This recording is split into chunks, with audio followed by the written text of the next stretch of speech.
Oh yeah, fucking FandomWire, man. These motherfuckers have gotten a free pass for way too long.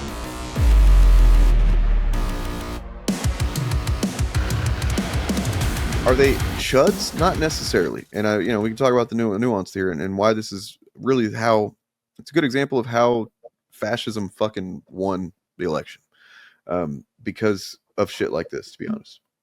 So this popped on my radar because I saw somebody talking about how stupid it is that chuds are mad at Fantastic Four for being woke, the new one. And it's like, what is it? What's fucking woke about? Like, what they were always going to say that. You got, Hispanic fucking Reed Richards. When were they not going to call it that? And it's a Marvel thing to boot. So let's see, FandomWire. So I mean, look, we've got videos I'm seeing here from like a couple of months ago where people are calling it woke. So I mean, it was always going to be that. Okay. So it's called Fantastic Woke. Great. Good job. Good, just fucking excellent editorial practices you got over there. But we're going to talk about why it's called that. I mean, a lot of you are probably perfectly aware, and this is the problem that we're facing today. Fantastic Woke. Joseph Quinn doesn't find Chris Evans' Human Torch sexy because he was a womanizer. Do you think maybe that this was written with the intention of being as fucking, kind of outrageously phrased as possible? Yeah, it was. But I mean, it's also essentially what he said. So, yeah. I mean, headlines are always going to. Well, that's the nature of journalism, at least since Hearst, anyway. There's the stain that yellow journalism that Hearst's newspapers left on just regular journalism was that the headlines needed to be so fucking grabby, right? And then you get into the digital age, and you get into especially when algorithm age. And that's where woke. That's the only reason woke is a thing that people use so much and stuff. And that's what chuds have been able to weaponize. But I mean, but we know that not everybody that uses the word woke is just a fascist, right? Not everybody that uses it is that. Not everybody that uses it is hiding behind that with their fucking wanting to say the N-word or something like that. Some of them, maybe even a lot of them, but not all. So I don't want to assume. I mean, especially because this writer's name is Samperna Banerjee. Looks like a lady here, and it could just very well be that she is unaware of the problem of the word, right? And how it's been used and what tying it directly to the modern far right, which has taken over the regular right and become the ruling power. But that's what happened. So fans are nostalgic seeing Chris Evans, and I just want to look at how like this is framed, the information that they're choosing to start with, and these bullet points that they have here before you even get into the article proper. So fans are nostalgic seeing Chris Evans return as the Human Torch in Deadpool and Wolverine, realizing they missed his charming, slightly sleazy, hot-headed persona. Okay, No. So you're starting off with fucking nostalgia bait. Cool. Let me just make it clear. The reason that we don't have that Fantastic Four anymore is because nobody fucking went to see them. Nobody fucking is nostalgic. I mean, yeah, sure, I'm a little vaguely nostalgic. He was the best part of those movies for sure. But like, those movies aren't very great, you know? They're not great. That was from another era where these movies they didn't know how to do things right. Basically, we could pick apart those movies all day long, but nonetheless, there was an earnest attempt with those movies. It just didn't happen, didn't click. So to act like all fans are just like, oh, he was back in Deadpool and Wolverine, and now I missed those movies. Well, you should have gone to see them in the first fucking time they were in theater. Get over it. Joseph Quinn is now taking on the role of Johnny Storm in Fantastic Four: First Steps, bringing a fresh take to the character. Okay. Quinn revealed that his version of Johnny will move away from the old ladies' man persona, focusing less on cheesy pickup lines and more on depth. Okay. That's actually true. Essentially what's been said. So then they start off, because this is a summary of the article, but yeah, ever since Deadpool and Wolverine brought back Chris Evans, blah, blah, blah, they've been hit with a wave of nostalgia. Turns out people might have missed seeing him as a charming, slightly sleazy hothead more than the beloved Captain America. I don't think so. I just don't think that's true. Nobody was fucking clamoring for it, and it was meant more as a gag than anything. Like Chris Evans wasn't taking it seriously as far as like, oh, I get to play that character I've loved so much. And now as Marvel gears up for the release of the much-hyped Fantastic Four, Joseph Quinn is suiting up to take on the role of Johnny Storm, and he's bringing the heat in a whole new way. So in a recent interview with Entertainment Weekly, Quinn revealed that he had some chats with Marvel Studios' Kevin Feige about how to update the character for a modern audience. Oh no, the modern audience, the thing that Critical Drinker both says that people they're trying to appeal to and also doesn't exist, and yet they keep doing it. Why would they make movies that appeal to an audience that doesn't exist? I don't know. In his video, Why Modern Movies Suck, he sums up the modern audience as the politically progressive, emotionally fragile, and easily offended modern audience which must be carefully catered to. He then goes on to say that the modern audience doesn't actually exist. Exactly that. A myth. A convenient scapegoat created by writers of these projects to deflect blame and criticism away from themselves. Because ultimately, the people they're really catering to are themselves. It's an excuse for them to indulge their own narcissism, to impose their own worldview, to undo the things that they don't like and replace it with stuff they personally want to see.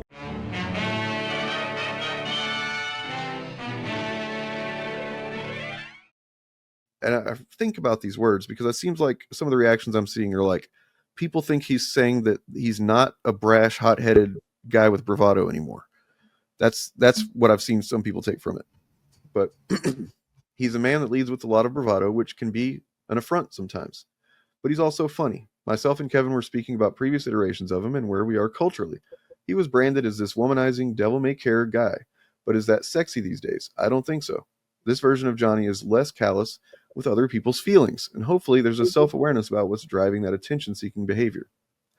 So what he's talking about is essentially updating Johnny Storm from before he was like Tony Stark at the beginning of Iron Man 1, and he's going to be more like Tony Stark after that. That's essentially what this is saying. Because, you know, in that movie is like, or like Peter Quill at the beginning of Guardians of the Galaxy, who literally had some chick that he forgot was on the ship. Yeah, so he's less callous with other people's feelings. And hopefully there's a self-awareness about what's driving that attention-seeking behavior there. So he's confirming right there, he's still got attention-seeking behavior. He's still a lot of bravado. I mean, if anybody thought that what Johnny Storm was doing in those other movies was just, that's who he is, you don't fucking know anything.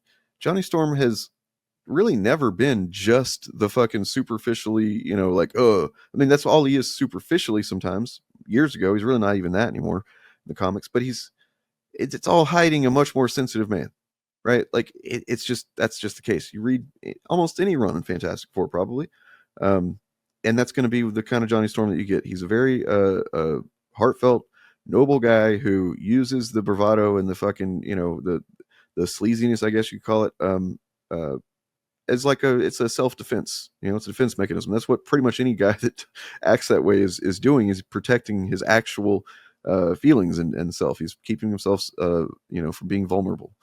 And that, of course, is the root of why certain people think it's woke. But what I want to talk about right here is, yeah, that's exactly what makes Johnny fun. But that's not changing. He's not going to be other than that. He's just not going to be like banging chicks. You know what I mean?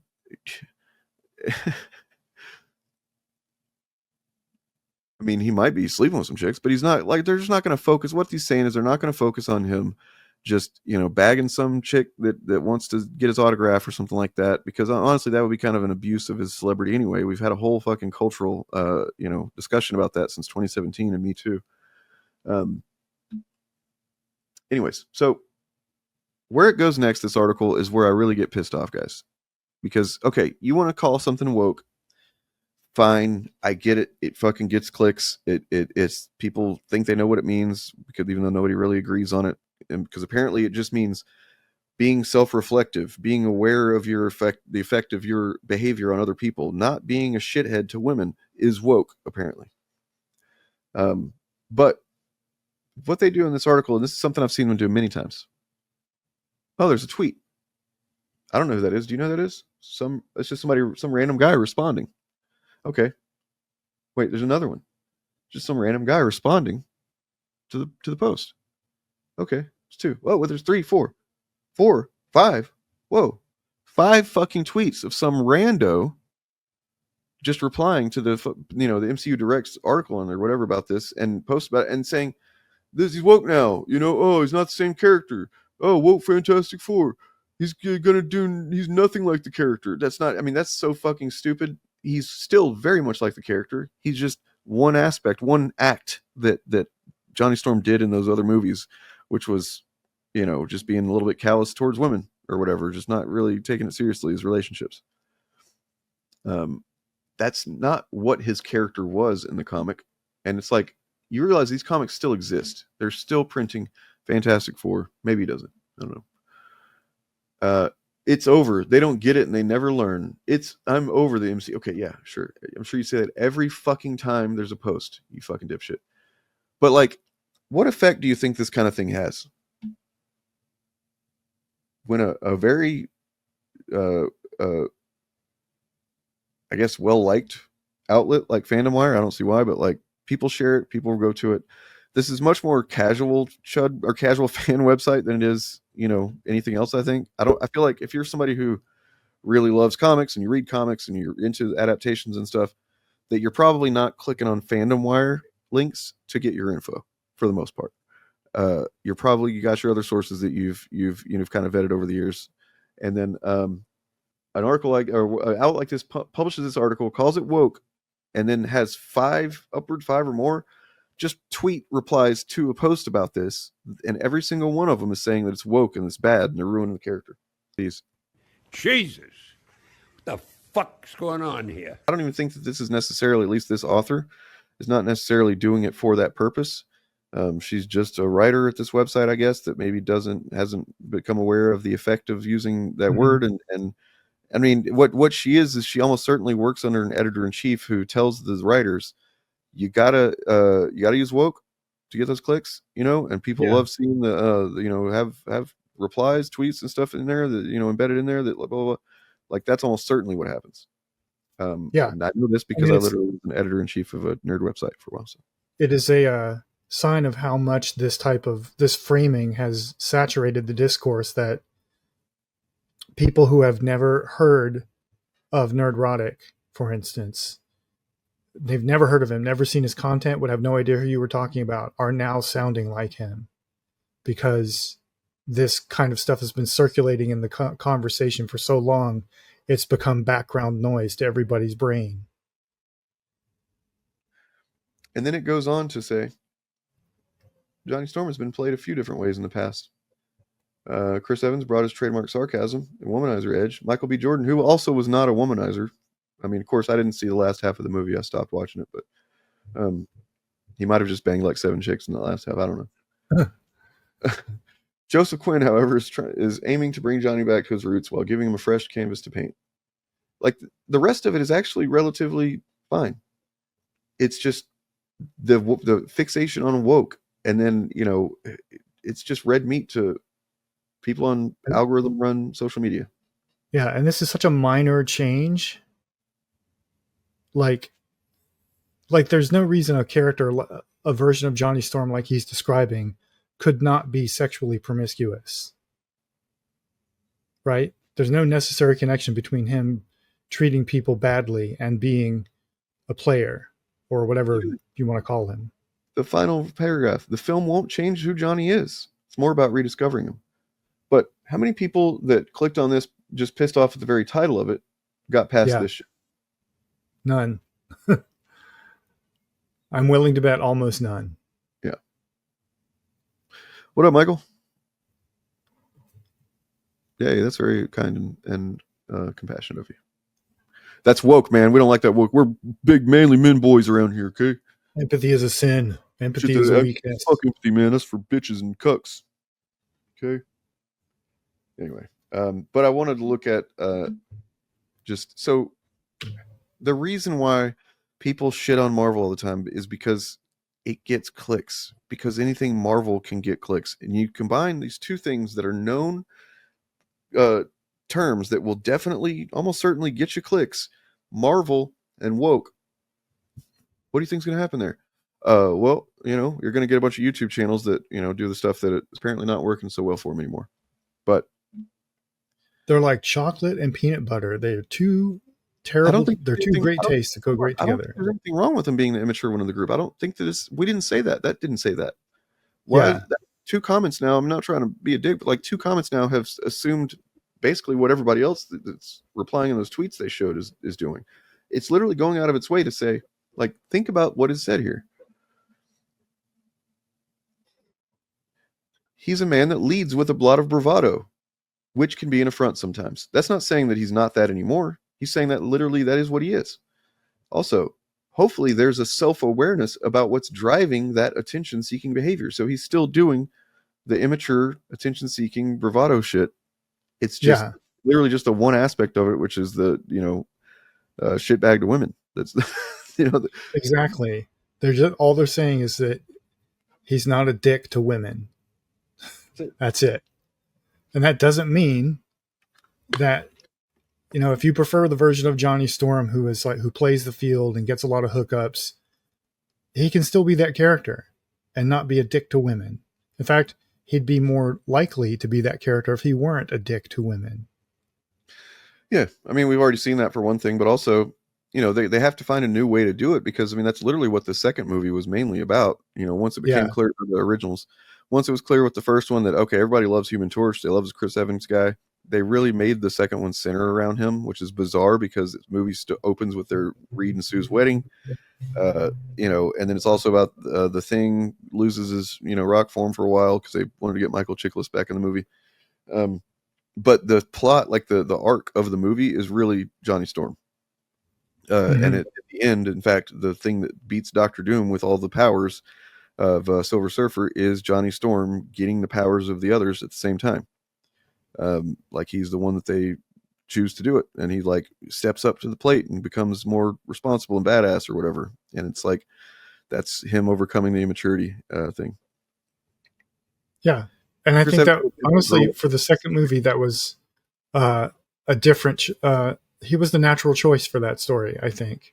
Yeah, I mean, I don't think it was like it didn't feel forced at all. I'm just saying that it was. We've already kind of seen essentially that. And I do want to see them do something different with him, I do too. They almost have to do something different with him. Yep. And I think Joseph Quinn will do a fine job. He did fine in Stranger Things. I like that character a lot. Even though I guess he's gone now. I guess he won't be coming back. I don't know, man. Last we saw him, he was fucking soloing in this Upside Down, but maybe made it. Maybe. Spoiler alert.